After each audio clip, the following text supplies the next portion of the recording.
Good morning, all.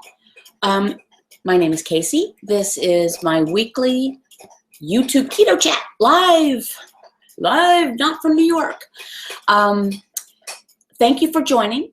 For those of you who do not enjoy live broadcasts, that's what this is. So you might just want to move along or watch it later, but just know that this is live, and I will be doing my best to respond to people's questions as they come in, assuming we get some questions. So I'm just going to go ahead and tell you what I intend to talk about today.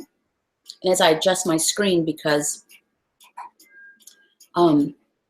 there's a little bit of a time delay on seeing this. So I want to make sure that I am being able to see comments and answer questions as they come in if we get any questions. So give me just a second, if you don't mind, to make sure I get all of this properly done. It is a little bit of a chore here at the beginning. Okay, good morning. I'm going to do kind of a free-form thing this morning. First of all, I hope everyone can hear me. If you cannot, say something, but I hope you can. And there were a couple of topics that have come up from various sources, either from my coaching clients or from Facebook messages or YouTube messages. And I am of a mind that if a topic comes up a few times in a week, maybe other people can benefit from hearing about it as well. The old thing, if you have a question in school, raise your hand, because if you have the question, probably 10 other people in the class do as well. And I've talked about this before, and different people will have a different approach. Please keep in mind, everyone, you do what works for you. This is, I'm sharing what has worked for me. But we are all responsible for doing our own research and finding what works for us. Everyone can be a little bit different. So what has come up a few times is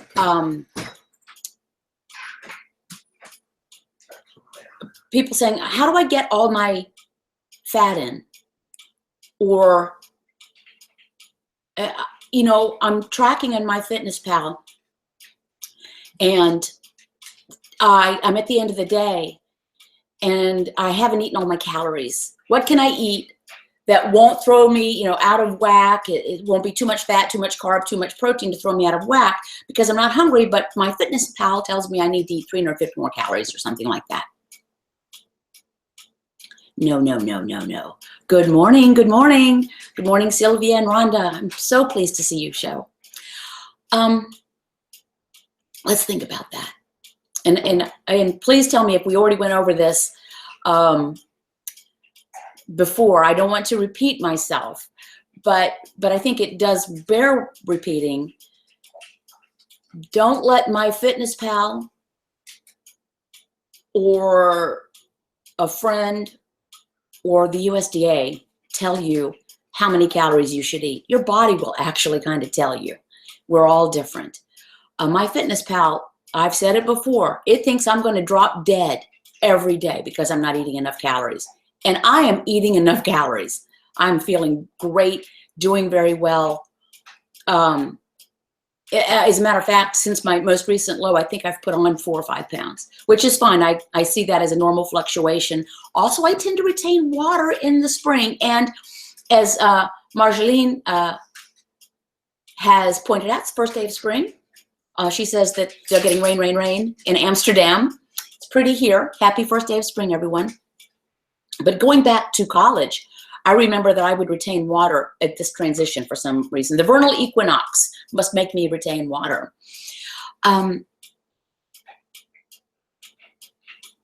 So think about that. Wanda, thank you. I am going to give shout outs to people who do super chat. And what I would like to do is do a commercial break. And if anyone has a question, they want to make sure, that I get to it, ask it and I'll try to answer it. But thank you very much, Rhonda. It's very touching. And actually, I am going to, I need to step away for just a second. I do want to share something with, well, no, excuse me for interrupting myself. Forget about what I just said. I've changed my mind on something. If you think about it,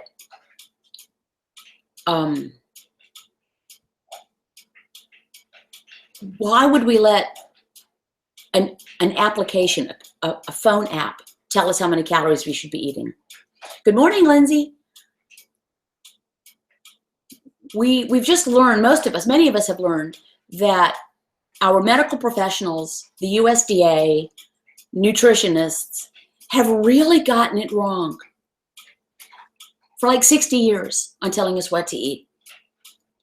So if we're not going to listen to them, why are we going to listen to an algorithm made for an app? Here's the deal. You don't have to get in calories or get in fat. You don't have to get in your protein. If you eat when you're hungry, if you listen to your body, you keep your carbs low, and which will help your hunger and appetite be suppressed, and will clear out all the fog, all the carb fog that when our brain has told us to eat, because we've been burning glucose and our brain is burning glucose, is using glucose, and because we can't store glucose, we have to keep eating carbs to get glucose, so the brain tells us to eat, and we've lost sight of what hunger is. We've talked about this a lot. I've talked about it a lot. We don't really have a sense anymore, many of us, of what hunger is. I'm going to adjust things just a little bit here. So we don't know when we're hungry. So first you have to get out. It's like you have to, it's like if you're going to really redo a room in your house that's been, cluttered top to bottom, wall to wall. First you got to get all the crud out. You got to clear it out before you can really redecorate. Think of this as redecorating your internal nutrition. If you can hear the dogs in the background, I apologize. They are playing. They're doing that kind of wrestling thing where you want to, tell them to get a room. But they're happy, so we're okay with that. Happy spring from Philadelphia. So if we're kind of, they're going to go outside and play now.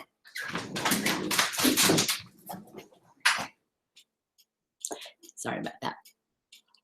If you're cluttered up with carbs, with glucose, you don't know when you're actually hungry, you get your carbs low, you switch over to burning ketones for fuel rather than sugar, glucose, then you start to feel actually, you realize you don't need as much food. Your appetite is suppressed naturally. That's the way our bodies are really designed.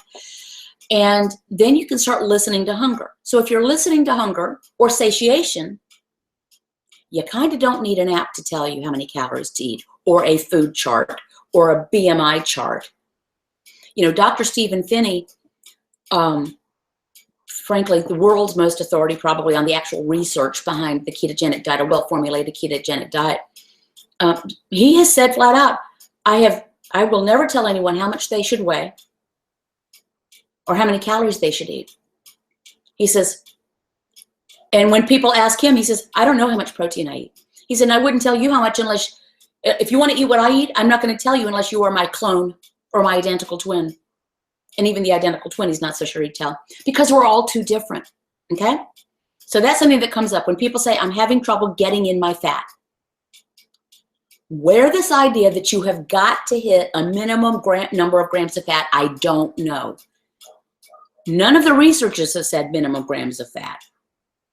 And the grams of protein is so wide as to be almost irrelevant. It's like this grams of protein per kilo of body weight to this number of grams of protein per kilo of body weight. And it's almost, this one is almost twice as much as this one. It's a huge variation. So listen to your body. This is what we need to do. Let me explain to you about this macro thing. My understanding about this famous pie chart, of the macros, the 5%, 15 or 20%, 75 or 20%, whatever. That pie chart came up as a result of research of nutritional results in a well-formulated ketogenic diet, which means you're burning ketones for fuel. Fed people, fuel. The people got into ketosis. They fed them to satiation and hunger. They had them in a metabolic ward. They analyzed what food came out. And it fell out that it came out to be about 20% protein, about 75% fat, and about 5% carbs. That was the result, not the goal, okay? So those macros are not minimums. They're just the way your food will generally turn out to be. Mine, to this day, I don't track them. If someone asks me, I can look at a pie chart and tell you what it was. I keep myself in ketosis. I keep my grams of carb low. Good morning. I hop in and out of ketosis while eating the same amounts of macros. Not too bothered because I'm experiencing non-scales victories. However, I'm puzzled. Okay, Rhonda, thank you for your question and thank you for your super chat. If you're going in and out of ketosis, then there is your level of carbohydrate tolerance you need to look at. Another thing, when you say you're going in and out, how are you measuring? If you're measuring with, there's Atticus in the background. If you're measuring with the urine keto sticks, they are an excellent tool. But depending on what day, time of day you're measuring, if you're measuring first thing in the morning, your acetoacetate, which is the byproduct of burning ketones that keto sticks measure, then that acetoacetate may be more diluted first thing in the morning because you've been laying around collecting pee all night. Measure later in the day. And remember, are you in ketosis because you're purple and you think you're out of ketosis because you're pale pink? Remember that if you're not neutral, which is taupe on those sticks, if you're lightest pink to darkest purple, you're in ketosis. So, answer those questions. Blood. Okay. So what is your minimum? Rhonda says she measures by blood. So you're using the blood ketone strips. What are you considering out of ketosis? Another thing that came up is a woman actually made an excellent point. She's a coaching client, and she made a really good point about a lot of the success stories, which are great. We love success stories. Success stories can inspire us, but we should only use them to inspire us. We should not measure ourselves against them, particularly if that success is coming from a guy. Guys, we love you. As in so much in the world, the rules are different for dudes somehow. Men just tend to be able to respond very well to most diets, but the ketogenic diet very quickly, my lovely mate included. He was never really overweight, but I've said between 8 p.m. and 7 a.m. the next day when he's, cut out carbs, he lost like 20 pounds. So don't measure yourself against someone else's success. I would be considered, I will say, this is not something I would have said about myself previously. I'll consider myself a success story. And that's something I never would have said about myself on any level about something, but I will say I am. But I'm a slow loser. I've lost 95.4 pounds. It's taken over 3 years. It's been very slow. People say, I've only lost 25 pounds in the last 6 weeks. Are you kidding? That's fantastic. I've only lost 10 pounds in a month. Fantastic. Keep in mind that certain, products you can buy or, meal plans, whatever, they only say lose 10 pounds in the first 6 weeks or lose 10 pounds in the first 30 days. And they're charging you for something. You have to buy special food. And that's their goal. Lose as slowly as you want. What were you doing anyway? What would you rather say? Oh, I went back. Forget about it. I don't want to lose those 10 pounds because it took too long. What were you doing anyway? Okay, I want to look at some of these responses. There's another YouTuber that's telling everyone 200 grams of fat, even if you have ketones, you may not be in ketosis. Yeah, I think I know who that is. I want to think about I want to think about someone who says, you must eat 200 grams of fat a day. Now, I've not seen that said myself. I think I know who is saying it. Maybe there's more than one person. Let's think about it. Every gram of fat, dietary fat, carries 9 kcals, calories of energy. 9 calories of energy. Every gram. So 200 grams, let's do the math. 200 grams of fat has 1,800 calories. Who here thinks that they need to eat 1,800 calories of anything a day? Raise your hand. I don't. Usually, most days, I'm sub 900 calories of food. Some days I'm a little more, some days I'm less.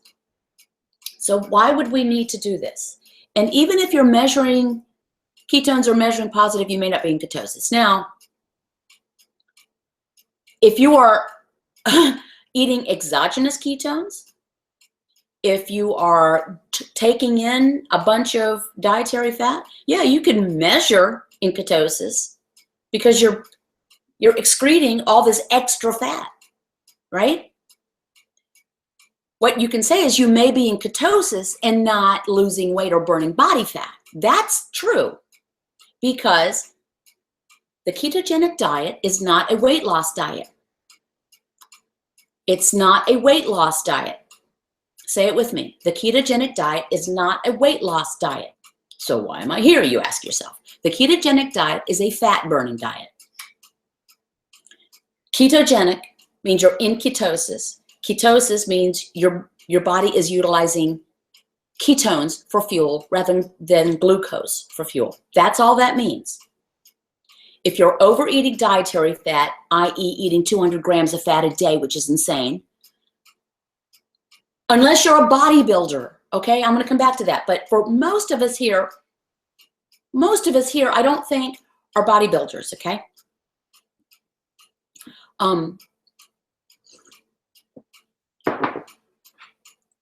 If you're taking in 200 grams of dietary fat and your body needs 1,800 calories of fuel a day, why is it going to burn body fat? Has no reach. It's got a steady supply, particularly if that fat is coming in the form of medium chain triglycerides, which means MCT oil or coconut oil. Because MCT oil, medium chain triglycerides, medium chain fats cannot be stored on the body. They have to be used immediately for fuel, or they're not good for you. Cut out MCT oil. It's a product someone's selling. It's a gimmick. That will make you measure that you're in ketosis. It'll just tell your pee sticks that you're in ketosis. It's really expensive pee, as Olga tells us. Olga Sosa. Same thing with coconut oil. If you can take it and you're losing weight and you're happy and all that good, but do not fool measuring ketones on urine sticks as being in ketosis if you're taking on a lot of these medium chain triglycerides or added dietary fat. iOS devices are not okay. I'm too slow. You two are slow but steady. Exactly. I was fat, obese, morbidly obese for 30 years. I'm okay with slow. Took me 3 years. It took me 1/10 of the time as long to lose it as I was overweight. I'm totally fine with that. You're from Michigan. You're slow. Okay, on a weight loss diet, it's a fat burning diet. Exactly, Rhonda. That's it. So getting back to you, Rhonda. 0.2 to 1.1. Okay, you might just measure ketones lower. Okay, my husband measures, his blood ketones generally measure lower, and he's in ketosis. He's got the benefits, his appetite is suppressed, he's at his ideal weight, he's maintained this weight now for months and months and months. He has all the benefits, and the urine sticks register in ketosis. It's just it's a bell curve, and there have not been enough studies on the measuring blood ketones. Now, if you actually maybe are going in and out of ketosis, make sure that when you're measuring higher that you're not taking on those exogenous ketones or overeating dietary fat or taking MCT oil, which can give you a false positive. And make sure, assume you're not doing that. So think about when you measured 0.2, what happened in the previous 12 hours? maybe just, maybe a little bit too much protein, but that's not usually the thing. Usually it's just maybe too many vegetables, too many nuts, simply too many carbs. Maybe you're like me. I need like 15 or fewer grams of carb a day to be doing this right. Most days I'm 10 to 13. Some people can tolerate 25. Some people can do net carbs. You accept that. Okay, thanks, Rhonda. You're never too old. Linda, you're 76? Is that correct? That's great. That is fantastic. Keeping carbs low helps with fasting. Okay, and fasting, I'm a little bit against the current here. I will tell you, I'm not a big fan of arbitrary fasting any more than I'm a fan of arbitrarily eating because my fitness pal says to eat, or because it's noon or dinner time, or because someone made up a fact that breakfast was the most important meal of the day. Arbitrarily fasting, to me, if it helps some people, that's great. My experience, and I fasted, I've done videos about it. Well, my husband was away, and I thought, I'm going to take this opportunity. I want to see what else is about. I did it. It was okay. I think I went on a little over 48 hours, and it was okay. It was not a big deal. I lost a couple of pounds, which then they fluctuated because I went back to eating. I find that when I really eat only when hungry, which I'm now finding easier and easier. It's not easy every single day, but I'm easier and easier. I have naturally ended up eating about a meal a day. I'm not trying to only eat a meal a day. I'm trying to eat when my body, and I'm learning that cue. There's a level of emptiness that I find pleasant. I'm empty right now. I'm sipping on some bouillon with added sodium. That's another story. I'm pleasantly empty. I'm at the same level of emptiness I was when I went to bed last night. We ate an early dinner. And I was fairly empty when I went to bed, not unpleasantly empty. I'm at the same level of emptiness. Now, I've had a couple of cups of coffee, and now I'm having my bouillon. And actually, I'm not going to eat anything else for a while because I have a doctor's appointment this afternoon, and I need to have fasted for about 6 hours. So this is my it. But I know I'm going to get through that. That's the only reason I'm not going to be eating. But I have this level of emptiness and lightness. Feels good. And then it'll ratchet, that emptiness will ratchet down, or ratchet up. I guess the level of emptiness ratchets up. And I'll get to that little ratchet. And I say, now I need to eat. Now I don't eat huge amounts. I eat a fatty source of protein. And I eat, and sometimes that's it. And sometimes I have an avocado, and sometimes some other vegetables. And I want to answer this. Darylyn, question about leafy greens. Version of page 4 I have says to have at least 2 cups a day. Read elsewhere that it's supposed to be no more than 1 cup a day. And that's leafy greens. Okay. And there's a lot of variation over this. Again, please remember, there is no one set of rules. I used page 4 in my version of it that I frankly scraped off of the YouTube original video, which I don't think you can get it from there anymore. Yeah, it says leafy greens, if it's a green, if it's a leaf, eat it. That page 4 was developed for very sick, obese, diabetic patients at Dr. Westman's Duke Clinic. And these were patients he'd be seeing on a regular basis. So this is what he started them out on. He never meant that page 4 to be for public consumption. One of his grad students stuck a video camera in the corner of the room during one of his clinics, his Monday clinics. And he sees those patients, so he would tweak it. They lose weight, because it's first, I've said this before. I'm going to turn the thing like this because my husband's walking in. He prefers not to be broadcast all over the interwebs. My sweet husband. I know some of you are nurses. I hear from a lot of nurses. Good morning from Oregon. If you are in an emergency situation, someone comes into the emergency room and they have a terrible laceration they've cut themselves on their arm by accident it's a terrible accident, a meat cleaver accident. What's the first thing you do in the emergency room? We have someone in a very dramatic situation who needs help immediately. You stop the bleeding, right? First thing you do, stop the bleeding. And then you stop the bleeding, you make sure everything's stabilized, and then you stitch them up real fast. Okay, that's the next step. You get the wound sealed. Then what you do is a little bit down the road after someone's healed and everything else, then you might talk with a plastic surgeon about coming in and doing a revision of that scar, and you fine tune it. And that's where the fine tuning goes and the tiny little stitches go. Think of this program in broad strokes as you're going to stop the bleeding. You're going to quit burning glucose for fuel. You're going to burn ketones for fuel. It's a fat burning way of eating. You're going to stop the bleeding. Then you find out, and as I have found out, what works for you, what doesn't work for you. Some people can have a nice big salad every day and keep on trucking.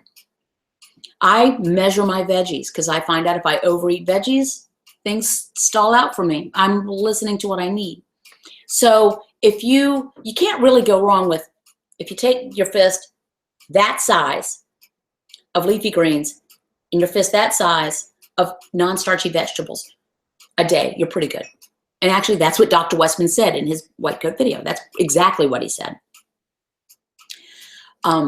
Eat fatty sources of protein. Don't worry about their macronutrient count. I don't think Dr. Westman has ever talked about a macronutrient in those terms. So, yes, there are different versions, and you'll find lots and lots and stuff on the interwebs. But here's the thing. Keep your carbs below 20 or below that point at which you become a ketone burner, a fat burner. Find it out. You have to measure. And then eat fatty sources of protein, a little bit of added fat if you want it, butter, mayonnaise, sour cream, not unlimited. Those are really the only added fats that Dr. Westman talks about and that on a well-formulated ketogenic diet, Dr. Finney talks about. It's not coconut oil. It's not big globs of fat. You're not trying to artificially get in fat. Eat naturally occurring fat. Good morning from Oregon. I need to get serious. This is Gina or Gianna. I hope I pronounced it correctly. I do well for days, then eat sugary carbs. You got to take it. Yeah, that's tough. You got to get over that hump. And from everything I've heard from people with whom I've spoken, and it's a lot, people thought, I just can't give up sugar. I can't give up candy. I can't give up, chips are my downfall. Chips. I can't give up chips.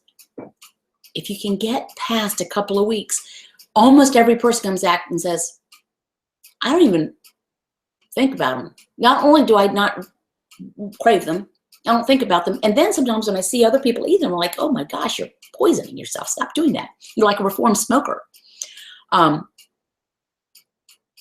So you have to get through that period. And the only way to do it, I don't want to sound like move more, eat less, but the only way to do it is to not eat them.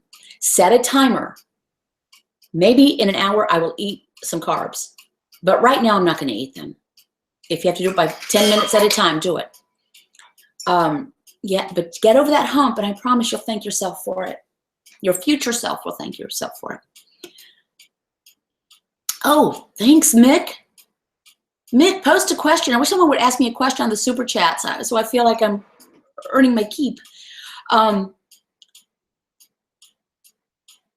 Okay, do I approve of non-dairy milk, i.e. cashew milk, almond milk?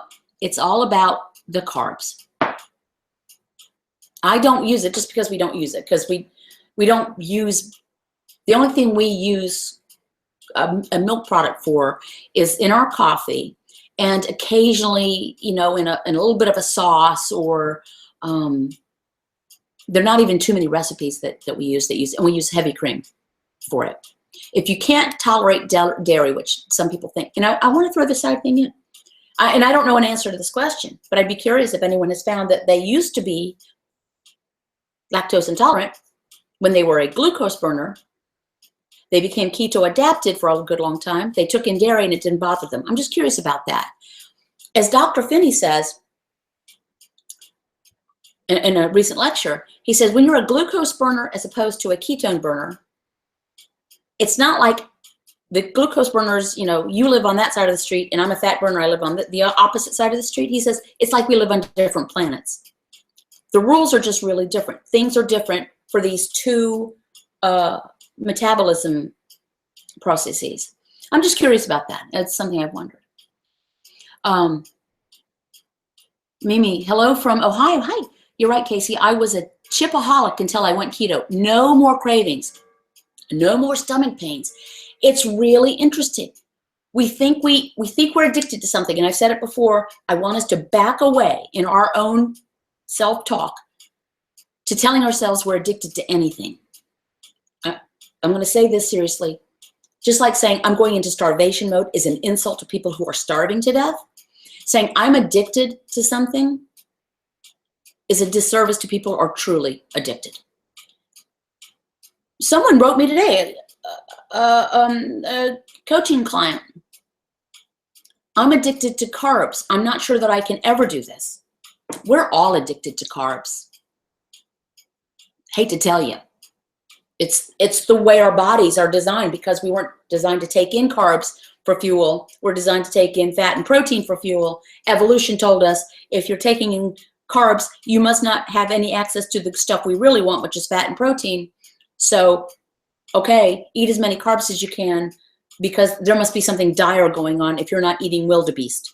If you're eating leaves and berries, there must not be any animals around. So eat, eat, eat. So our brain keeps telling us to eat. Now, of course, we're not hunting wildebeest. And we're not eating leaves off the trees because to avoid, because we don't have any wildebeest to eat. We're all addicted to carbs. So don't tell yourself you're addicted to anything. You want it for a minute until you don't have it, and then you don't want it. Okay? I promise you that's the way it works. I promise you. Have you seen my before pictures? The ones that really stunned me, and I had not seen them until recently, were the ones when I was standing next to the pool. You didn't get to be that big by not overeating carbs, okay? And I thought I was addicted, and I'd given up. And I believed the bull that said, for one thing, if I would only move more and eat less, then I would, do it. And if I couldn't do it, it was a character defect. And I just didn't have willpower. I believed that bull for 30 years.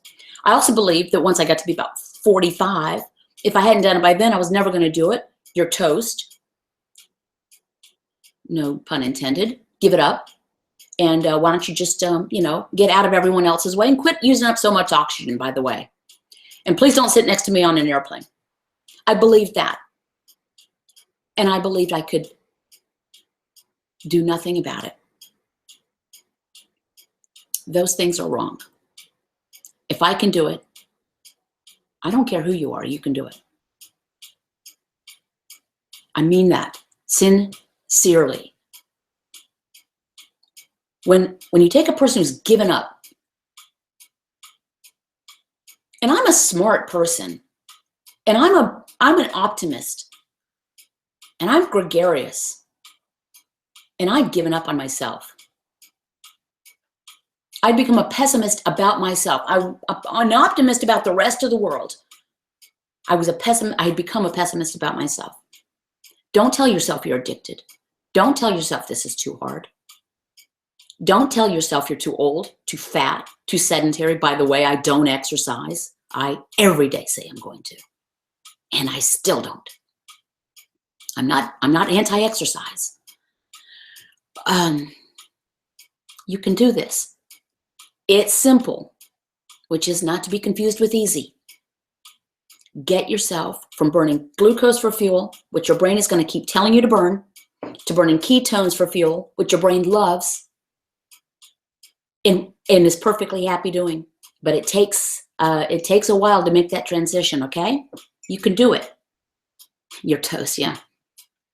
Don't trade what you want at the moment for what you want the most. That's very lovely. I do like that, Lori. Let me repeat that. Don't trade what you want for the moment for what you want the most. Beautiful. What is my take on apple cider vinegar? Many keto YouTubers have it in their diet. I find it repulsive, even when diluted. I'm wondering if it's worth it. You know, I use apple cider vinegar, but not necessarily as a tonic. I think the acid is what people are finding is beneficial. You can get the same benefit from any fermented product. Do you like sauerkraut, pickles, yogurt, kimchi? I love kimchi. Watch the sugar content of different brands. I use it I'll mix it with olive oil and drizzle it over a salad. I use it in my bone broth, which is in the crock pot right now. It helps leach minerals from the bones. But, you know, I don't know that it has any magical properties. If you don't like it, don't take it. I don't know where to start, what I need to eat and what I need to watch. Okay, Tiffany, you're going to get a lot of comments, I think, from the very helpful people here. What you need to do to start is the next food you put in your mouth, don't have any carbohydrate. What is a carb? A carb, for the most part, to make it very simple, is anything that's not an animal product. 3 macronutrients: carbohydrate, protein, and fat. Protein and fat, for the most part, come from animals. Either their flesh or what comes out of their bodies. Eggs, dairy. Okay? Everything else, pretty much everything that grows, has carbs. Some have more carbs or higher content per volume, okay, than others. Think of it this way. There's not really bad carbs. There's only 3 macronutrients, not 150. There's not fat, protein, and donuts. Fat, protein, and wheat. Fat, protein, and wheat and donuts and rice and potatoes and sugar and sugarcane and agave and beet juice and red peppers. And those are all carbs, okay? There are plants, things that grow, that have fewer carbs in their volume.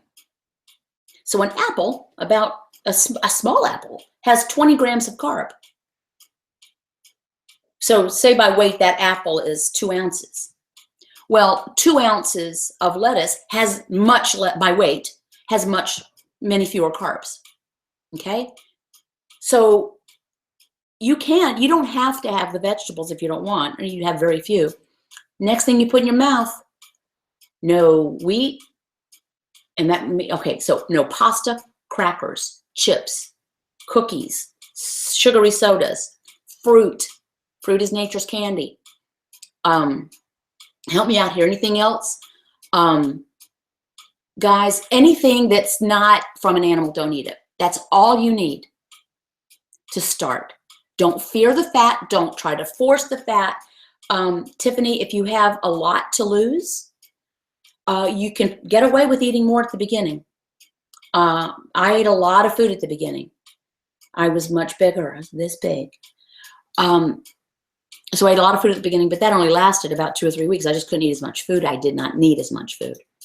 You don't need to buy anything. There's no supplements. There's no superfood.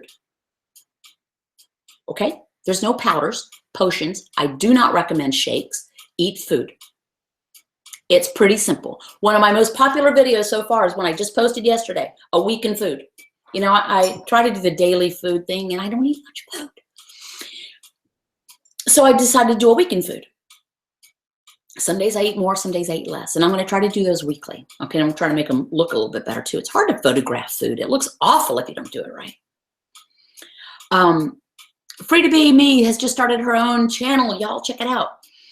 Okay, I started telling myself nothing white and nothing with anything white in it. That excluded, so for you, that excluded sugar, flour, rice, potatoes, all junk food, because all junk food has something white in it. If you want to eat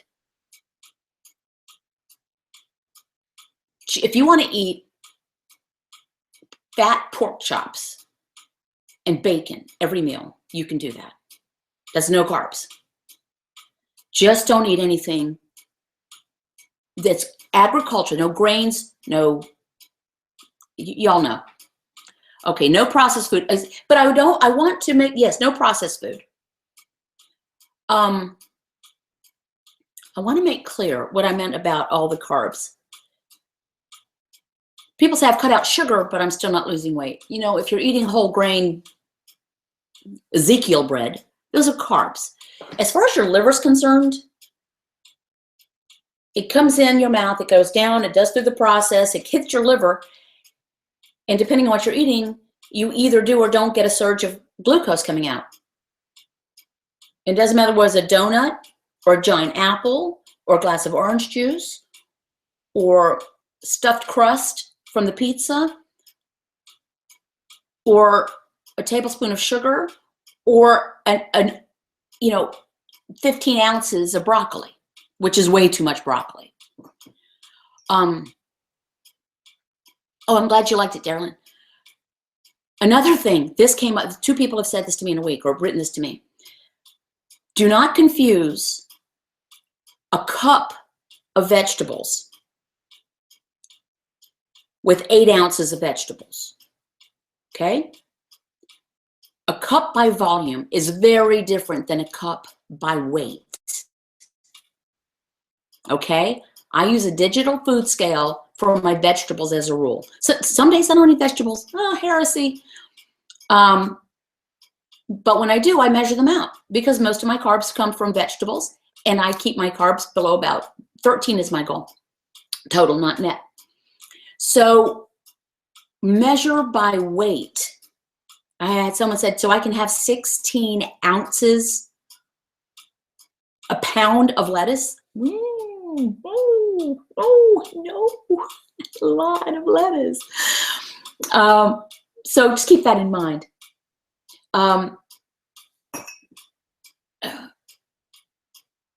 Does anyone have, and I've talked enough now, we're about 42 minutes into this. Does, okay, broccoli and cauliflower, okay to eat, and how much do I need to eat of each? Like, what does a meal need to have? Okay, I want to, Tiffany, and you're just starting, so I want to point out to this. You don't need to have anything. Broccoli and cauliflower, yes. So here's the rule of thumb on vegetables. It's not absolute, but it's a rule of thumb. If it grows above the ground, it's okay to eat. If it grows below the ground, think carrots, beets, help me out, guys. Sweet potatoes, of course. Things that grow below the ground, as a rule, are going to be higher in carbs because they are storing carb, which is sugar, for the greens. That's their job, is to store sugar for the greens. So if it grows above the ground, broccoli, cauliflower. Oh, Kim, thank you. And thank you. I'm glad you asked a question. Thank you, Kim, for the super chat. But if it grows above the ground, you can eat it, but in moderation. So here's what I do. If this is for Tiffany.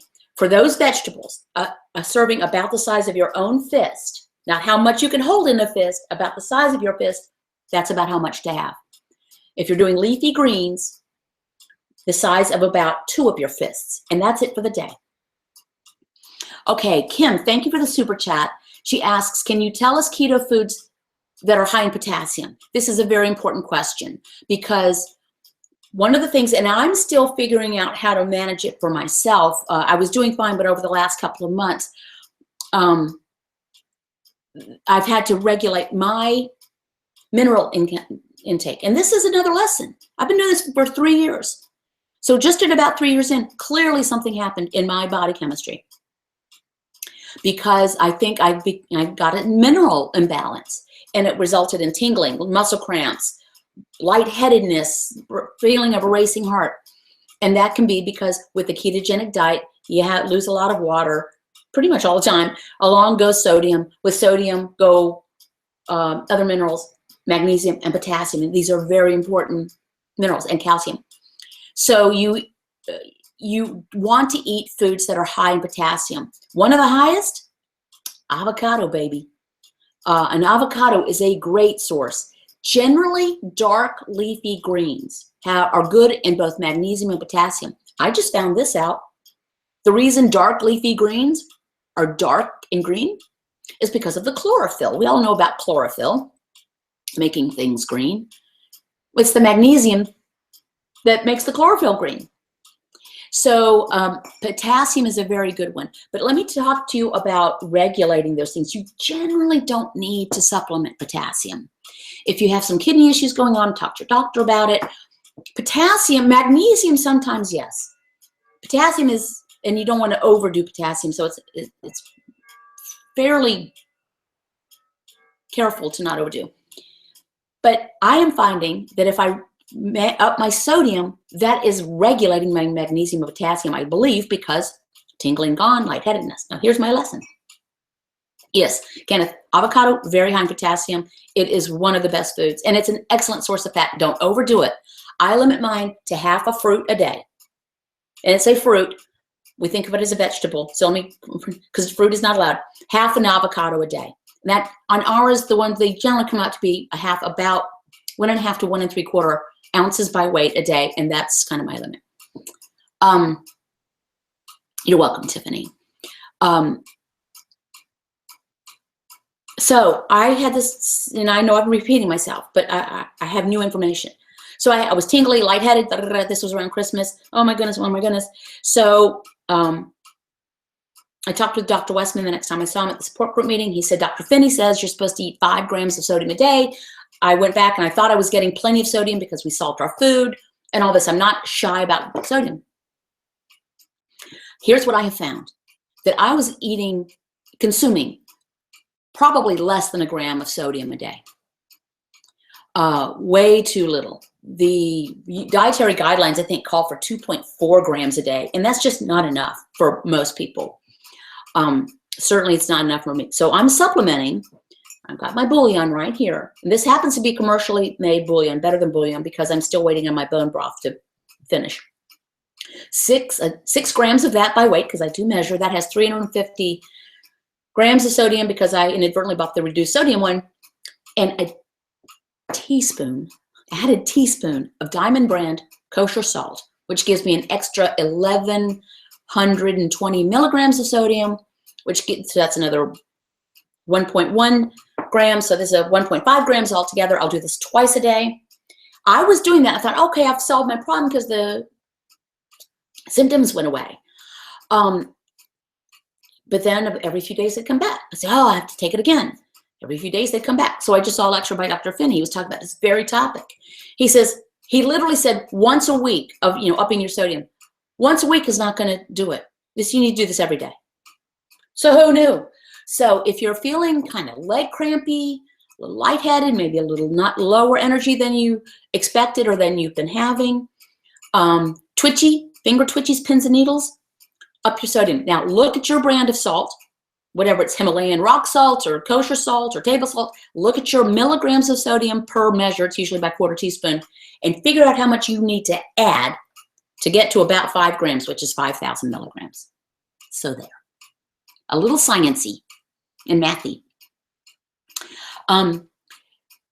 Freedom, you're going to post your recipe on your channel for your thick chocolate avocado shade, and you can't taste the avocado. Oh, fantastic. Yes, Frida Bee just started her own channel. Hello to my girls, vintage girls. Shout out to O2 Fitness in historic Wilmington, North Carolina. Hello from South Africa. Now, Sally, in South Africa, it's called Banting. Is that correct? The Banting diet, the ketogenic diet made for William Banting back in 1863. Y'all, this is not new. This is not new. And it's not a fad. But Sally, it is called Banting in South Africa? And are you finding that it is catching on? Is there a lot of resistance to it? I know you have Professor Timothy Noakes down there who's leading the charge. And a lot of your sports teams, rugby teams, are really behind it. If you want to shed a little light, that'd be great. Except corn, yes. Okay, now, Very good. Is that Tennessee Michelle one or Tin Shell? Excellent. See, corn is it's actually a grass, but think of it as a grain. Agricultural food that is grown above the ground we don't want. Corn, wheat, rye, barley. Rice technically grows in the water, kind of subterranean. You're right. Corn is not a vegetable. It's a grain. You do kind of need to learn that, okay? I tell you what, sounds like self-promotion, but I'm finding I have to do this because I get asked about it a lot. People who go to my Patreon page and subscribe at I think the minimum level, I'll mail you a page. I'll mail you a printed copy of my 2-page thing that I used when I started. It's not self-promotion, but as I said, I get asked about it 50 times a day, and I just can't keep up with it. After 2 years keto, I find to keep meals simple. Yes, absolutely. I just did a thing about this on a Facebook Live the other day, and it really just kind of came to me when I was thinking about what to talk about. I think this is more than just how to do it. I think this topic I'm going to talk about goes to the emotional piece that many of us, almost all of us, have had to deal with in regarding food. We can go from thinking about food all day because we're waiting for the next meal because our brain is telling us to, get some more carbs so we can have glucose. And so we're thinking about food. And while we're eating that food, we're thinking about what the next meal is going to be. And then we get onto the ketogenic diet, and that's great.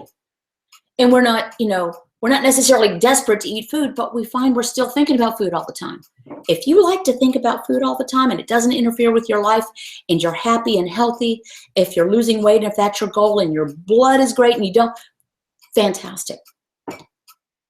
But maybe we should not be obsessing over keto recipes and food lists and thinking about food all the time. Here's my experience. And it took me a while to get here. Didn't happen in a minute.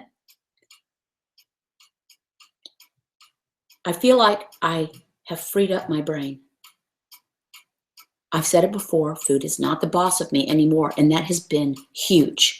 I felt like food and thoughts of food ruled my life. I attributed that to my weak will, which is ridiculous. I have a very strong will. It was irrational. As a matter of fact, I'm sure some of the people around me wish I had a less strong will. But I attributed it to my weak will. It was really my brain telling me to get more carbs so that it could have more glucose. My brain was the junkie. My mouth was the dealer. That's weird. But I was still thinking about food all the time. How can I squeeze food that I like into being ketogenic? And then I realized, why am I doing that?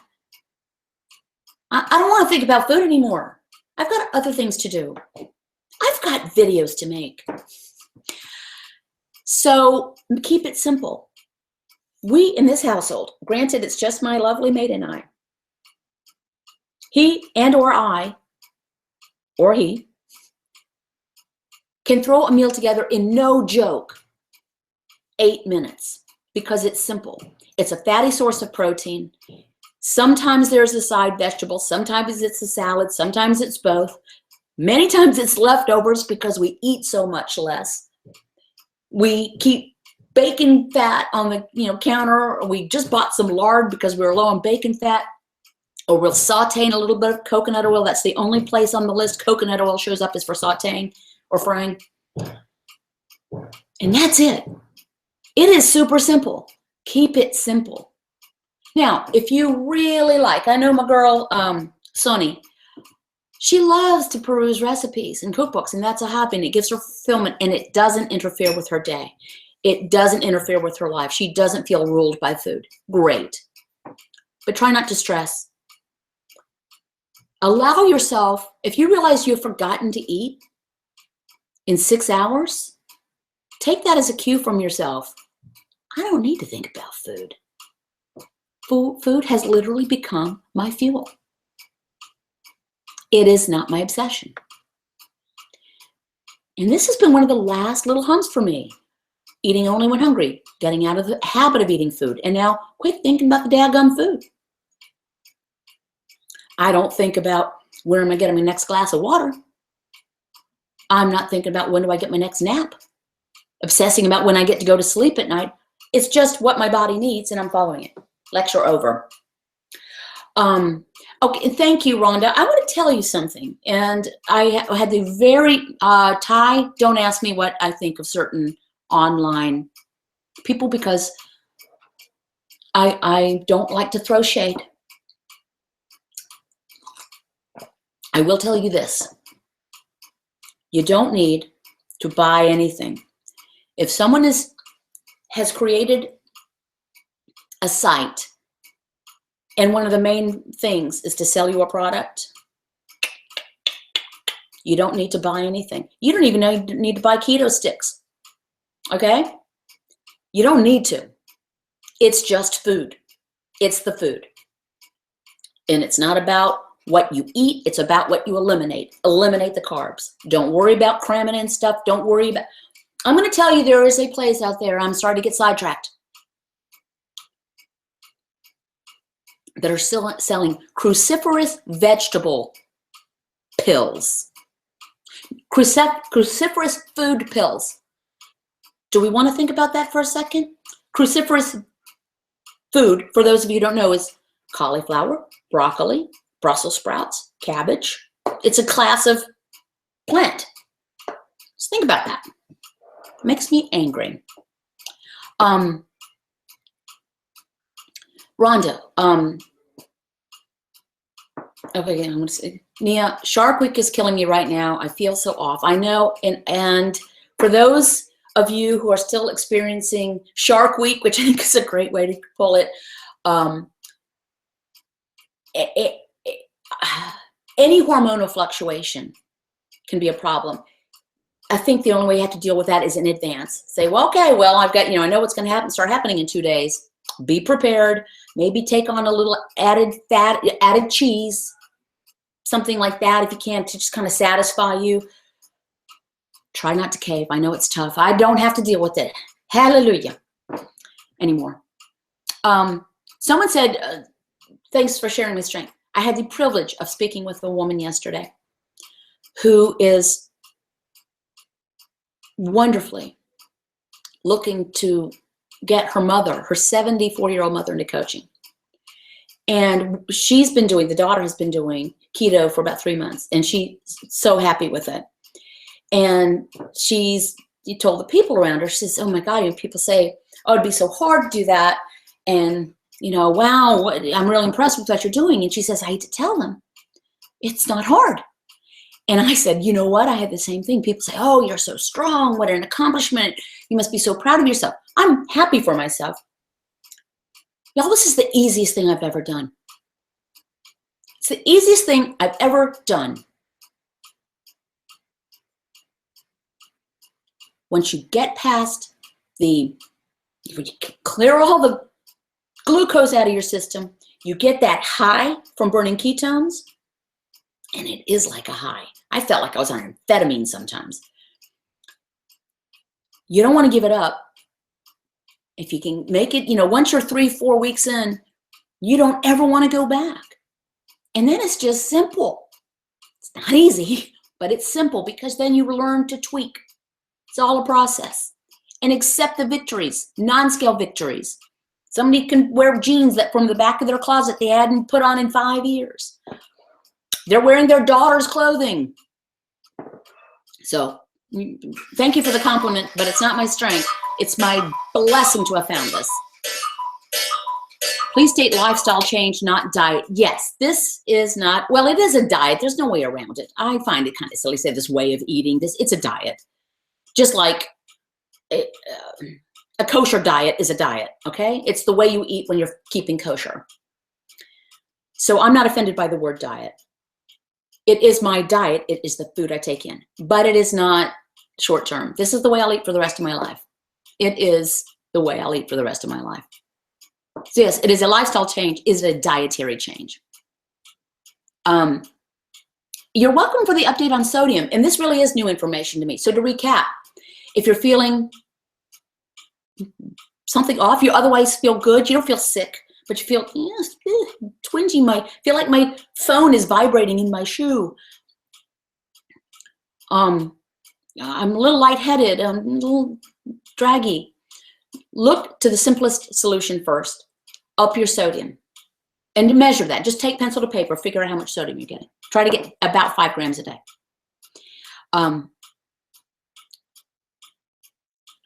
You're crying for no reason. Sucks. Yeah.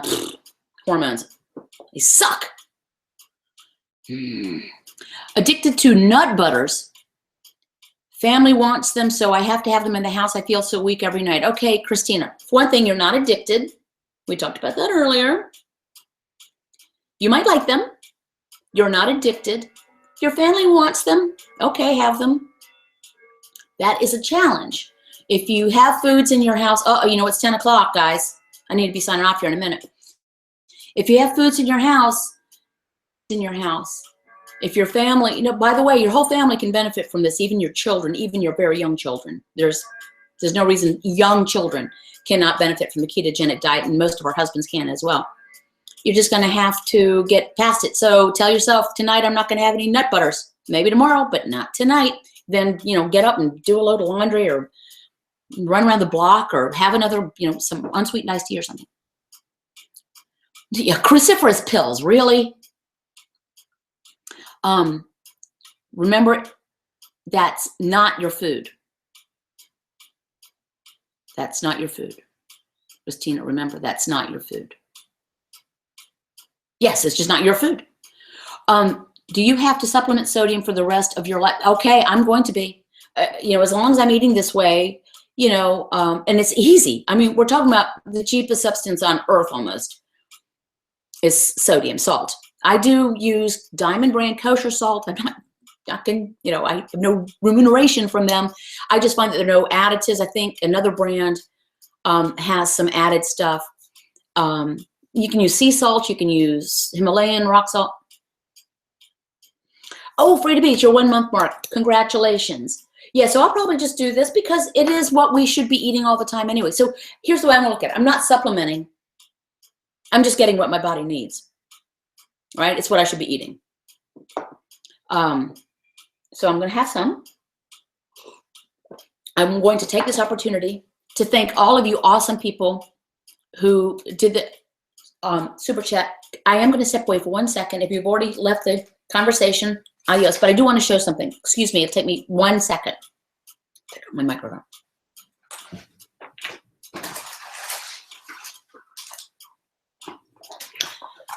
For those of you who have been really generous and contributed to Super Chat and to my Patreon page and in different ways, because I've been very generous. I told you I was going to. I have plowed some of that money back into it. It's kind of a knockoff. It's not a GoPro. It's a more affordable version of a sports action camera. And I didn't get a chance to go flying with my husband on Saturdays. We were going to because the weather didn't allow. But I'm going to be doing some off-site stuff. I'm going to try to do some exercise videos. Some of those will be for patrons. There'll be extended versions. I will continue to do free content. But look at this little thing. How cute is this? And so I'm going to take it out with me. And I'm going to try to do some action stuff and interesting videos with this. So thank you. Your contributions made this possible. I sound like NPR, but it did. So thank you. And I wanted to show that, you know, I'm not buying bling with it. I'm trying to plow it in and make better content. So thank you guys so very much. I will keep you posted. I am going to do some different types of videos. That's my goal. Off-site. I'm going to do some extended blog posts and videos on the Patreon site, probably which will be kind of abridged and posted here. Send me comments and questions. I know, a nice piece of tech, right? I need to learn how to use it. Questions, comments. Great topics come when people ask the same question over again. I don't have all the answers. Don't listen to a talking head. Do your own research. A great, Doctors Finney, Volek, and Westman are the 3 go-to people. There are other great sources for information, but you can't go wrong listening to them and reading their information. There's a science-based peer-reviewed research. It's the real deal. Keep your carbs below 20 or whatever will get you into a fat-burning mode. Eat fatty sources of protein. Eat only when hungry. If that means you're eating 1 meal a day, it's okay. Drink only when thirsty. Sleep only when tired. And have a great day. Thank you, thank you, thank you for allowing me to be part of this. It means a great deal to me. I really look forward to doing these. And I usually learn something from the comments. And Rhonda says, everyone have a great day. Keto family, have a great day. Thanks, y'all. I'm going to count down. 3, 2, 1. Ciao.